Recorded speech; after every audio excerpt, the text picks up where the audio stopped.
సమాజంలో అశాంతి సృష్టించడానికి రాజకీయ ముసుగులో కొత్త నేరాలు చేస్తున్నారని ముఖ్యమంత్రి చంద్రబాబు వ్యాఖ్యానించారు. మంగళగిరి ఏపీఎస్పీ బెటాలియన్ లో జరిగిన పోలీస్ అమరవీరుల దినోత్సవ కార్యక్రమంలో సీఎంతో పాటు హోంశాఖ మంత్రి అనిత, డీజీపీ హరీష్ కుమార్ గుప్తా హాజరయ్యారు. ఈ సందర్భంగా సీఎం కీలక వ్యాఖ్యలు చేశారు. మంచి పేరు తెచ్చుకున్నారు. ప్రమాదం కావచ్చు, నేరం కావచ్చు, విపత్తు కావచ్చు, కరోనా లాంటి మహమ్మారి కావచ్చు, ముందుండి ప్రజల కోసం మొదటి అడుగు వేసేది పోలీసులే. మీ కుటుంబాలకు సమయం ఇవ్వరు, మీ పిల్లలతో గడపలేరు, ఎప్పుడు ఎటు పరిగెత్తాలో తెలియదు. పండగైనా, పబ్బం అయినా, ఎండ అయినా, పగలైనా, రాత్రి అయినా ప్రజల కోసం పరుగులు పెడతారు. ఎప్పుడు విధులకు వస్తారు. విధుల కోసం కుటుంబాన్ని వదిలి వస్తున్న మీకు తమ సంతోషాలను త్యాగం చేసి మీకు సహకరిస్తున్న మీ కుటుంబ సభ్యులందరికీ శిరస్సు వంచి నమస్కారాలు తెలియజేస్తున్నా, సెల్యూట్ చేస్తున్నా. హెల్మెట్ ధరించమని ప్రచారం చేస్తారు. డ్రగ్ వద్దు బ్రో చాటి చెప్తారు. మద్యం తాగి బండి నడపవద్దని హితం పలుకుతారు. స్పీడ్ థ్రిల్స్ బట్ కిల్స్ అని కామెంట్ చేస్తారు. ఇవన్నీ ఎవరి కోసరం? ప్రజల కోసమే. మన కుటుంబ సభ్యులు ఎలా మన గురించి ఆలోచిస్తారో ఆ విధంగా ఆలోచించి మన రక్షణ కోసం అనునిత్యం రోడ్డు మీద ఉండే పనిచేసే వాళ్ళు పోలీస్ సోదరులు. అందుకే వారంటే నాకెంతో అభిమానం. పోలీసులంటే కఠినత్వంతో ఉంటారని అనుకుంటారు, కానీ మానవత్వంతో వ్యవహరించేది వాళ్లే. ఏలూరులో జరిగిన సంఘటనగా నాకు గుర్తుంది. ఒక మధ్యతరగతి మహిళ దివ్యాంగురైన తన కూతుర్ని రోజు స్కూల్లో డ్రాప్ చేసి రావడం కోసం కష్టపడి ఒక బైక్ కొనుక్కుంది. కానీ ఎవరో ఆ బైక్ దొంగతనం చేశారు. దీంతో బిడ్డను స్కూలుకు పంపలేక ఆ తల్లి ఎంతో ఆవేదన చెందింది. ఏలూరు పోలీసులు కష్టపడి ఆ దొంగను పట్టుకుని బైక్ తిరిగి ఆమెకి ఇచ్చారు. అప్పుడు ఆ తల్లి ఆనందం చూడాలి. అది నిజమైన పోలీస్ అంటే, అదే నిజమైన మానవత్వం. మొన్న విజయవాడలో పేద పిల్లలు చెప్పులు లేకుండా వెళుతుంటే అక్కడ చూసిన Penamaluru police station head constable Venkataratnam గారు పిల్లలకు అక్కడికక్కడే చెప్పులు కొనిపెట్టి పంపారు. నేను చెప్పేటి మాత్రం కొన్ని ఉదాహరణలే. ఇలా ప్రతి జిల్లాలో, ప్రతి స్టేషన్లో ప్రజల ఆస్తులు కాపాడాలని తపన పడే సిబ్బంది ఉన్నారు. మానవత్వంతో స్పందించే పోలీస్ అధికారులు కూడా ఉన్నారు. నేడు నేరాల తీరు మారుతా ఉంది. క్రిమినల్స్ బాగా అప్డేట్ అవుతున్నారు. మరి వారి ఆట కట్టించాలంటే మీలో మరింత అప్డేట్ వర్షన్ ఉండాలి. అందుకే సాంకేతికంగా పోలీస్ శాఖను బలోపేతం చేస్తున్నాం. సైబర్ నేరాలు, పోలీస్ అమరవీరుల త్యాగాలు చిరస్మరణీయం. కలెక్టర్ విజయ్ కృష్ణన్ నేటి నుంచి జాతీయ ఏకతా దివాస్ వరకు అమరుల వారోత్సవాలు. ఎస్పీ తుహిన్ సిన్హా. ప్రజల భద్రత కోసం తమ ప్రాణాలను ఫనంగా పెట్టిన పోలీసు అమరవీరుల త్యాగాలు చిరస్మరణీయాలని అనకాపల్లి జిల్లా కలెక్టర్ శ్రీమతి విజయ్ కృష్ణన్ ఐఏఎస్ అన్నారు. పోలీస్ అమరవీరుల సంస్మరణ దినోత్సవం సందర్భంగా అక్టోబర్ 21న జిల్లా పోలీస్ కార్యాలయ ప్రాంగణంలో ఘనంగా జరిగిన కార్యక్రమంలో ఆమె ముఖ్య అతిథిగా పాల్గొన్నారు. కలెక్టర్ ప్రశంస. ఈ సందర్భంగా కలెక్టర్ మాట్లాడుతూ పోలీసు ఉద్యోగం కఠినమైనదైనా అపారమైన సమర్పణతో కూడినది. ప్రజల రక్షణ కోసం నిస్వార్థంగా కష్టపడుతున్న ప్రతి పోలీస్ సిబ్బందికి నా అభినందనలు. శాంతి భద్రతల కోసం అంకిత భావంతో పనిచేస్తున్న పోలీసులు ప్రశంసనీయులు. అమరులైన పోలీస్ సిబ్బందిని స్మరించుకోవడం మనందరి బాధ్యత. వారి కుటుంబాలకు నా ప్రగాఢ సానుభూతి తెలియజేస్తున్నాను అని అన్నారు.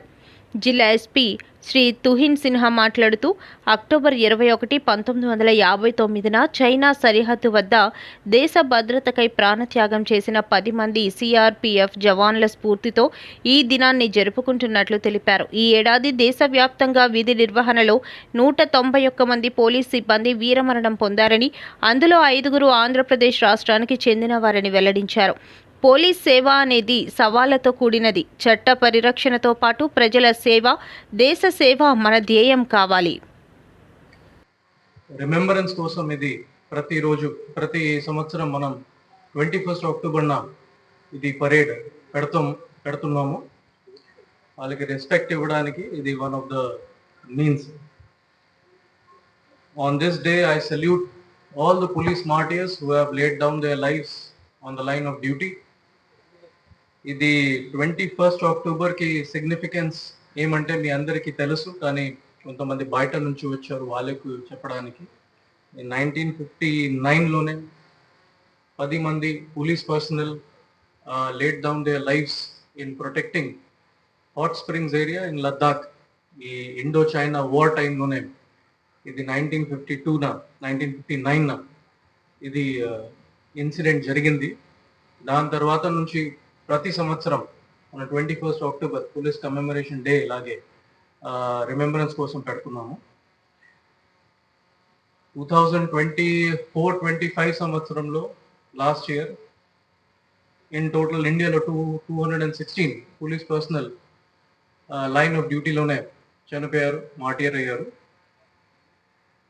It is a reminder for all of us. మనం పోలీస్ యూనిఫామ్ వేసుకున్నప్పుడు ఇది అన్ని సాక్రిఫైసెస్ గురించి గుర్తించాలి. మనం ఈ సర్వీస్లోనే ఎందుకు వచ్చాము? Service of the nation and service of the people. ఆ పని మనం డిసిప్లిన్గానే, ప్రొఫెషనల్గానే, ఇంటెగ్రిటీతో పాటు ద నేషన్ మనం ముందు పెట్టేసి 24/7 అవైలబుల్గానే ఉండాలి. సో అది నేను మన పోలీస్ మిత్రులు అందరికీ అది ఇన్స్ట్రక్షన్స్, అది అడ్వైస్ ఇస్తున్నాను. మన కెరియర్లో ఈ పోలీస్ యూనిఫామ్ పోలీస్ శాఖను బలోపేతం చేసే దిశగా రాష్ట్ర ప్రభుత్వం కీలక నిర్ణయాలు తీసుకుంటుందని హోంశాఖ మంత్రి వంగలపూడి అనిత వెల్లడించారు. ఈ రోజు మంగళగిరిలోని ఏపీఎస్పీ బెటాలియన్లో నిర్వహించిన పోలీస్ అమరవీరుల సంస్మరణ దినోత్సవం కార్యక్రమంలో ఆమె ముఖ్యమంత్రి, డీజీపీతో కలిసి పాల్గొన్నారు. ఈ సందర్భంగా మంత్రి అనిత మాట్లాడుతూ, దినం సందర్భంగా ఈరోజు ఒక సాధారణ సంస్మరణ దినం కాదు, దేశ భద్రతకు, అదేవిధంగా రాష్ట్ర భద్రతకు మరియు ప్రజారక్షణకు పోలీస్ వ్యవస్థ చేసిన అపూర్వమైన త్యాగానికి చిహ్నమైన పవిత్రమైన రోజు.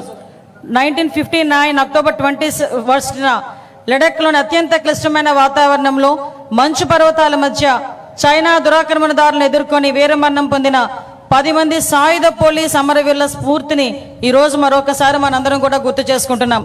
పోలీస్ అంటే ఒక ధైర్యం, పోలీస్ అంటే ఒక బాధ్యత, పోలీస్ అంటే ఒక త్యాగం. ఈ పోలీస్ వృత్తిలో అడుగు పెట్టిన రోజు నుంచి కూడా ప్రాణాలను సైతం లెక్క చేయకుండా ప్రజాసేవే పరమాధ్యేయంగా మీరందరూ చేస్తున్న కృషికి మరొకసారి మీ అందరికీ కూడా పాదాభివందనం చేయాలి. ఎందుకంటే ఒక పక్క నుంచి వృత్తి ధర్మం నిర్వర్తిస్తూ, ఒక పక్క నుంచి ప్రజాసేవనే సాధారణ సేవ కాకుండా ప్రజాసేవే మీకు పరమావధిగా భావించి ప్రజల కోసం రాత్రి పగళ్ళు పనిచేసే పరిస్థితి మన పోలీస్ డిపార్ట్మెంట్ వాళ్ళకి. రాష్ట్రంలో ప్రజలందరూ కూడా, దేశంలో ప్రజలందరూ కూడా ప్రశాంతంగా ఉన్నారు అంటే పైన పోలీస్ అనే వ్యక్తి మా గురించి పనిచేస్తున్నారు, మా భద్రతకు రక్షణ వలయంగా నిలబడ్డారు అని ఒకే ఒక ధైర్యంతో ఈరోజు ప్రజలందరూ కూడా ఉండే పరిస్థితి. అదేవిధంగా రాష్ట్రంలో ప్రజలందరూ పండగ వాతావరణంలో ఉంటే మీరు మాత్రం విధి నిర్వహణలో రోడ్డు మీద ఉండే పరిస్థితి. అయినప్పటికీ కూడా మీ కుటుంబ సభ్యులకి ఈ సందర్భంగా అందరికీ కూడా ధన్యవాదాలు తెలియజేసుకోవాలి. మిమ్మల్ని వెన్నంటి ప్రోత్సహిస్తూ ప్రజారక్షణలోని, దేశ రక్షణలోని, ప్రజారక్షణలోని కూడా ముందుండి నడిపించినందుకు మీ కుటుంబ సభ్యులకు కూడా మరొకసారి ధన్యవాదాలు తెలియజేసుకుంటున్నాం. మరి ముఖ్యంగా గౌరవ మాన్యశ్రీ ముఖ్యమంత్రి నారా చంద్రబాబు నాయుడు గారు విజనరీ లీడర్. ఈరోజు రాష్ట్ర అభివృద్ధి సంక్షేమ కార్యక్రమంలో ముందుండడమే కాకుండా అనేకమైన పెట్టుబడులు మన రాష్ట్రానికి తీసుకురావడంలో ముందుండి నడిపిస్తున్నారు. ఈరోజు రాష్ట్రానికి పెట్టుబడి రావాలన్నా, అభివృద్ధిలో ముందుకెళ్లాలన్నా, సంక్షేమం సక్రమంగా జరగాలన్నా కూడా ఈరోజు మనందరం కూడా, ప్రజలందరూ కూడా నిర్భయంగా భద్రత పటిష్టంగా ఉండే పరిస్థితి ఉండాలి. దానికి ప్రత్యేకంగా మన ముఖ్యమంత్రి గారి నాయకత్వంలో, డీజీపీ గారి సారథ్యంలో మన ఆంధ్ర పోలీస్ నేర నియంత్రణలోనే కాకుండా తమ బాధ్యతను నేర పరిశోధనలో కూడా సమర్థవంతంగా నిర్వహించే పరిస్థితి కనిపిస్తూ ఉంది. దేశంలోనే ఆధునికతను సాంకేతిక విధానాలను అవలంబు చేసుకొని నేర నియంత్రణ నేర పరిశోధనలో ముందుండు వేయటం అనేది నిజంగా ఒక మంచి పరిణామం కింద భావించాలి. పర్టికులర్గా ఎప్పుడూ కూడా మహిళా రక్షణే దేశ రక్షణగా ఎక్కువగా భావించే వ్యక్తి, మహిళా రక్షణకి పెద్దపీట వేసే వ్యక్తిగా ప్రతిసారి కూడా తన అడ్మినిస్ట్రేషన్లో మహిళలను రక్షణగా ఉంచాలి, భద్రతగా ఉంచాలి, భరోసాగా ఉంచాలి. మహిళల ఎంపవర్మెంట్ అనేది దేశం తాలూకా అభివృద్ధికి సూచికగా నిలుస్తుందని నమ్మిన వ్యక్తిగా గౌరవ ముఖ్యమంత్రి గారు మహిళా రక్షణ దిశగా ముందు అడుగేయడం మనందరికీ కూడా తెలుసు. ఈరోజు శక్తి యాప్ని మనం ముందుంచి, అదేవిధంగా శక్తి టీములను ముందుంచి నడిపించడమే కాకుండా ఉమెన్ ప్రొటెక్షన్కి సపరేట్గా ఒక సెల్ని ఏర్పాటు చేసి ఒక ఐసీ ర్యాంకర్ వ్యక్తిని కూడా ఈరోజు దానికి నియంత్రించే పరిస్థితి కూడా ఈరోజు మనందరం కూడా చూస్తున్నాం. ఈ మహిళా రక్షణ విషయంలో ఎక్కడా కూడా ఎటువంటి చిన్న నిర్లక్ష్యానికి గురి కాకుండా మహిళల మీద నేరం చేయాలన్నా, మహిళల మీద అఘాయిత్యం చేయాలన్నా కూడా భయపడే పరిస్థితి ఈరోజు మనందరం కూడా తీసుకొచ్చినందుకు ప్రత్యేకంగా పోలీస్ వ్యవస్థకి కూడా ధన్యవాదాలు తెలియజేసుకుంటున్నా.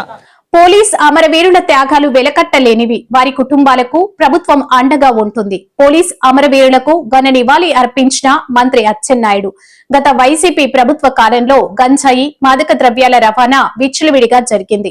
ప్రజల రక్షణ కోసం ప్రాణాలను సైతం ఫనంగా పెడుతున్నారని తెలిపిన మంత్రి అచ్చెన్న, ఒక జిల్లా అయినా ఒక గ్రామం అయినా అభివృద్ధి చెందాలన్నా, ఆనందంగా ఉండాలన్నా తప్పనిసరిగా శాంతి భద్రతలు ఉండవలసినటువంటి అవసరం ఉంది. శాంతి భద్రతలు ఉండాలంటే పోలీసులు సమర్థవంతంగా పనిచేసినప్పుడే శాంతి భద్రతలు ఉంటాయి. తద్వారా సమాజానికి మేలు జరుగుతుంది. ఒకసారి మనందరం ఆలోచన చేయాలి. గతానికి ఇప్పటికి చాలా మార్పులు వచ్చాయి. ఒకప్పుడు కష్టపడి పనిచేసేవాళ్ళు, నిరంతరం ఫీల్డ్లో ఉండేవాళ్ళు. ఈరోజు మనకు అదృష్టం ఏమిటంటే మన చేతిలో టెక్నాలజీ వచ్చింది. కాబట్టి పూర్వంలాగా కష్టపడకండే టెక్నాలజీని ఉపయోగించుకొని మనం పని చేయవలసినటువంటి అవసరం ఉంది.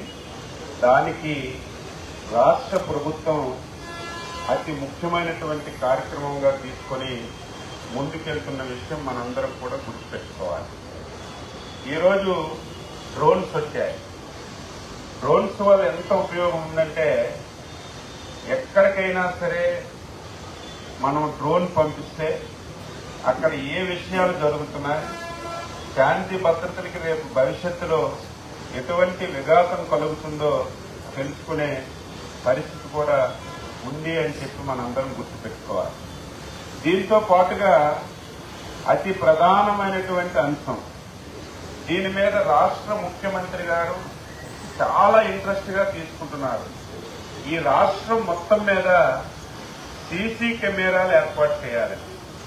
సీసీ కెమెరాలు ఏర్పాటు చేస్తే ఏ నేరస్తుడైనా ఎవరైనా తప్పు చేస్తే తప్పించుకునే పరిస్థితి ఎప్పుడూ ఉండదని చెప్పి మనందరం కూడా ఈ రాష్ట్రంలో జరిగినటువంటి కొన్ని సంఘటనలు మనం చూసాం. మనం అధికారంలోకి వచ్చిన తర్వాత మీ అందరికీ ఒక విషయాన్ని గుర్తు చేస్తున్నాను. ఒక పాస్టరు హైదరాబాద్ నుంచి బై రోడ్డు వస్తున్నప్పుడు యాక్సిడెంట్లో చనిపోయారు. యాక్సిడెంట్లో చనిపోతే దానికి వివిధ రాజకీయ పార్టీలు కానీ, వివిధ సంఘాలు కానీ రాష్ట్ర ప్రభుత్వం మీద నెపం పెట్టి రాండాట క్రియేట్ చేసి ఈరోజు కులాల మధ్యన మతాల మధ్యన చిచ్చు పెట్టాలని చాలా ప్రయత్నం చేశారు. అటువంటి ప్రయత్నాన్ని రాష్ట్ర పోలీస్ యంత్రాంగం సీసీ కెమెరాల్ని మొత్తం ఉపయోగించేటువంటి డేటాను తీసుకుంటే స్పష్టంగా అది రోడ్ యాక్సిడెంట్ లో చనిపోయారని తెలిసిన తర్వాత అందరం కూడా అవాక్కయ్యాం. ఇటువంటి చాలా సంఘటనలు మనం ఏదైతే సీసీ కెమెరాల ద్వారా తెలుసుకునే అవకాశం ఉంది. మన జిల్లాలో కూడా దీని మీద భారీ స్థాయి రాష్ట్రాన్ని 5 ఏళ్లు పట్టి పీడించిన భూతం లేనందుకు నిన్న రాష్ట్ర ప్రజలు రెట్టింపు ఉత్సాహంతో దీపావళి జరుపుకున్నారని గురజాల ఎమ్మెల్యే ఎరపతినేని శ్రీనివాసరావు అన్నారు. మంగళవారం మీడియాతో మాట్లాడుతూ వైసీపీ ఎన్ని కుట్రలు చేసినా ఆంధ్రప్రదేశ్ అభివృద్ధి ఇక ఆగదనే నమ్మకం నిన్న ప్రజల్లో కనిపించిందని అన్నారు. వల్ల పోయేది కాదు. దీనికి ప్రపంచంలో మందు ఇంతవరకు ఏ సైంటిస్టు ఏ శాస్త్రజ్ఞుడు కూడా కనుక్కోలేదన్నది అక్షర సత్యం. సో దీన్ని ఎప్పటికప్పుడు ఎన్నికలు వచ్చినప్పుడు ఆంధ్రప్రదేశ్ ప్రజానీకమే డాక్టర్లుగా, సైంటిస్టులుగా, శాస్త్రవేత్తలుగా, పరిశోధన చేసే అనుభవజ్ఞులుగా వాళ్ళే మారి ఈ వైసీపీ పెనుబోతాన్ని ఆంధ్రప్రదేశ్లో అధికారంలోకి రాకుండా చూడాల్సిన బాధ్యత ఆంధ్రప్రదేశ్ ప్రజానీకం మీద, ఆంధ్రప్రదేశ్ ఓటర్ల మీద ఉందన్నది అక్షర సత్యం, నగ్న సత్యం. సో దానికే నిన్న ఎందుకు ఇంత పెద్ద ఎత్తున జరుపుకున్నారు ఆంధ్రప్రదేశ్లో అనే దానికి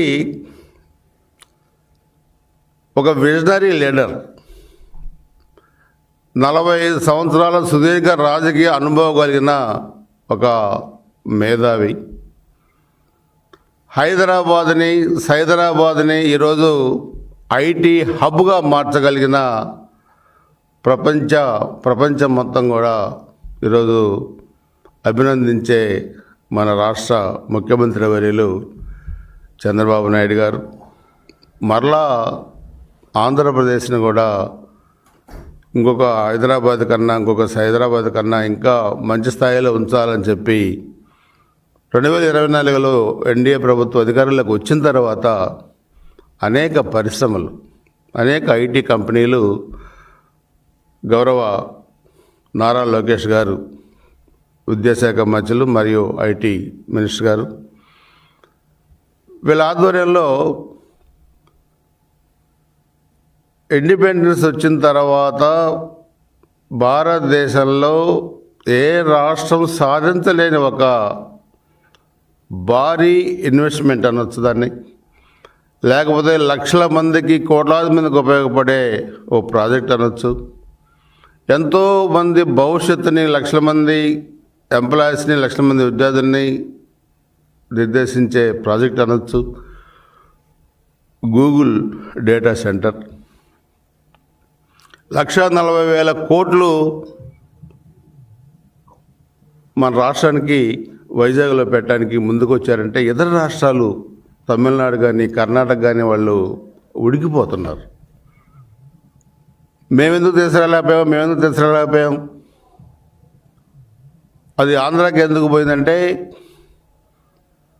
ఆంధ్రాలో ఒక విజనరీ లీడర్ ఉన్నాడు, భవిష్యత్తు తరాలకి దిశానిర్దేశం చేయగలిగే ఒక నాయకుడు ఉన్నాడనే ఒక నమ్మకంతో మాత్రమే ఈరోజు గూగుల్ సంస్థ ఆంధ్రప్రదేశ్కి రావటం, విశాఖపట్నానికి రావటం. జడ్ కేటగిరీలు రాష్ట్రంలో అభివృద్ధి చెందుతుందని ఎంపీ కలిశెట్టి అప్పలనాయుడు పేర్కొన్నారు. మంగళవారం శ్రీకాకుళం టీడీపీ కార్యాలయంలో ప్రెస్ మీట్ నిర్వహించారు.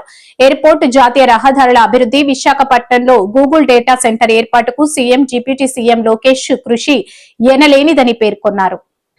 పరిశ్రమలో అభివృద్ధి కానీ, ఉపాధి అవకాశాలు కానీ, ఉద్యోగ అవకాశాలు కానీ రాబోతున్నాయి. ఇది మంచి పరిణామం. ఈరోజు ఉత్తరాంధ్రకి గత 5 సంవత్సరాల్లో పాలన చేసిన వైకాపా ఉత్తరాంధ్రాన్ని కూడా మనల్ని విస్మరించి ఉత్తరాంధ్ర ప్రధానికాన్ని ఇబ్బంది కలిగించే విధంగా చేసిన చర్యలకి ప్రజలందరూ కూడా ఈరోజు ఎన్డీఏ కూటమికి మద్దతు ఇవ్వడం, దానికి అనుగుణంగా పనిచేయడం అని కూడా తెలిసింది. అలాగే ఈరోజు ఉత్తరాంధ్రలో ఈ అభివృద్ధి జరగకూడదనే ఆలోచనతో గూగుల్ హబ్ ఏదైతే ఉందో అది రాకుండా చేయడానికి జగన్మోహన్ రెడ్డి బెంగళూరు కేంద్రంగా, ఆయన ప్యాలెస్ బెంగళూరు, ఆయన కేంద్రంగా ఒక కుట్ర జరిగిందనేది మనకు స్పష్టం అవుతుంది. ఎందుకు చెప్తుంటే ఈ విషయం, కర్ణాటక మంత్రి కూడా, ఐటీ మంత్రి కూడా మాట్లాడుతున్నాడంటే సోషల్ మీడియాలో, వాళ్ళ మీడియాలో రావడం, వచ్చిన తర్వాత అక్కడ మాట్లాడడం కూడా నాకైతే వ్యక్తిగతంగా అనుమానం వేస్తుందంటే ఖచ్చితంగా ఇది అక్కడ ప్యాలెస్లోనే, బెంగళూరులో జగన్మోహన్ రెడ్డి ప్యాలెస్లోనే ఒక కుట్ర జరుగుతుంది. ఆంధ్రప్రదేశ్ అభివృద్ధి ఆగిపోవాలి, ముఖ్యంగా ఉత్తరాంధ్రలో వచ్చిన గూగుల్ హబ్ని రద్దు చేసే విధంగా, అడ్డుకునే విధంగా ఒక ప్రయత్నం అయితే చేస్తున్నారు. అయితే జరగదు. సాక్షాత్ ప్రధానమంత్రి గారు ఆశీస్సులతో, ఈరోజు చంద్రబాబు నాయుడు గారిపై నమ్మకంతో ఈరోజు ప్రభుత్వం, గూగుల్ సంస్థ వాళ్ళు ముందుకొచ్చి వారు ఎటువంటి కండిషన్ లేకుండా ఈరోజు మనకి ఆ సంస్థ రావడం జరిగింది. అయితే నాకు అనిపిస్తుంది, ఈ అబ్జర్వేషన్ చేస్తుంటే వీళ్ళు చేసిన సోషల్ మీడియాలో అలసలు కానీ, లేకపోతే జగన్మోహన్ రెడ్డి అక్కడ బెంగళూరు ప్యాలెస్లో జరుగుతున్న వ్యవహారాలు కానీ, అక్కడ సంబంధించిన వ్యవహారం ఇదంతా కుట్ర జరుగుతున్న ఒక ఆలోచన. ఏది జరిగినా సరే ఆంధ్రప్రదేశ్ అభివృద్ధి అనేది మాత్రం మీరు ఎవరితో చేతులు కలిపినా సరే ఆగేది ఉండదు. మా విజనరీ లీడరు చంద్రబాబు నాయుడు గారికి ఉన్న పరపతి, ఆయనకున్న గౌరవంతో దేశంలో విదేశంలో ఉన్న పెట్టుబడిదారులందరూ కూడా వస్తున్నారు. రేపు నెక్స్ట్ మంత్ జరగబోయే విశాఖ పారిశ్రామిక సదస్సు కూడా చూడబోతున్నాం మనం. పెట్టుబడిదారులు వస్తున్నారు. ఖచ్చితంగా రేపు ఇంకా ఉత్తరాంధ్ర అభివృద్ధికి ఇంకా ముందడుగు ఉంది. రేపు మరికొద్ది రోజుల్లోనే రేపు జరగబోయే కార్యక్రమం కూడా మనం చూస్తున్నాం. ఆంధ్రప్రదేశ్ ఒక పక్క అమరావతి. నర్సీపట్నం ఏరియా ఆసుపత్రి వద్ద ఆందోళన చేస్తున్న జెడ్పీటీసీ నూకరాజు కుటుంబ సభ్యులను మాజీ మంత్రి వైసీపీ జిల్లా అధ్యక్షుడు గుడివాడ అమర్నాథ్ పరామర్శించారు. ఈ సందర్భంగా ఎమ్మెల్యే విశ్వేశ్వరరాజు జరిగిన ఘటనను అమర్నాథ్ వివరించారు. నూకరాజు కుటుంబ సభ్యులను అమర్నాథ్ వైసీపీ అండగా ఉంటుందని భరోసా ఇచ్చారు. ఇప్పుడు ప్రస్తుత అల్లూరి జిల్లాలో కొయ్యూరు జెడ్పీటీసీ నూకరాజు గారిని అత్యంత కిరాతకంగా చంపినటువంటి విషయాన్ని రాష్ట్రం అంతా కూడా చూసింది. అంటే దేనివల్ల, ఎందుకు, ఏంటి అనేటువంటి విషయాలు పక్కన పెడితే రాష్ట్రంలో లా అండ్ ఆర్డర్ పరిస్థితి ఏంటి అనేటువంటి దానికి ఇది ఒక ఉదాహరణ. రాష్ట్రంలో రమారమి నాకు తెలిసి 550 నుంచి 600 మంది జెడ్పీటీసీలు ఉంటారు. వీళ్ళు దాదాపు 40-50 వేల మందికి రిప్రజెంటేషన్. వీళ్ళు అంటే ఒక ప్రజాప్రతినిధి ఇన్ని వేల మందికి రిప్రజెంట్ చేస్తున్నటువంటి వ్యక్తికి ఈరోజు ఈ పరిస్థితి వస్తే ఇక రాష్ట్రంలో సామాన్యుడి పరిస్థితి ఏంటి అనేటువంటి దానికి రాష్ట్ర ప్రజలందరూ కూడా ఆలోచన చేసుకోవాల్సినటువంటి దానికి ఇది ఒక ఉదాహరణ. లా అండ్ ఆర్డర్ ఎంత క్షీణించిపోయిందో, లా అండ్ ఆర్డర్ అంటే కనీసం బయలుదేరినటువంటి పరిస్థితుల్లో ఈరోజు రాష్ట్రంలో ప్రతి ఒక్కరు ఇటువంటి చర్యలు పాల్పడేటువంటి ప్రతి ఒక్కరికి మనం ఎవరినైనా చంపేసినా, ఎవరినైనా రేప్ చేసినా, ఎవరినైనా రేప్ చేసి కాల్చి చంపేసినా, ఎవరినైనా కిడ్నాప్ చేసినా, ఈ లా అండ్ ఆర్డర్ మనల్ని ఏం చేయలేదు, ఇది పటిష్టంగా ఈ రాష్ట్రంలో లేదు అనేటువంటి ధైర్యాన్ని ఇటువంటి సంఘటనలన్నీ కూడా కల్పిస్తూ ఉన్నాయి.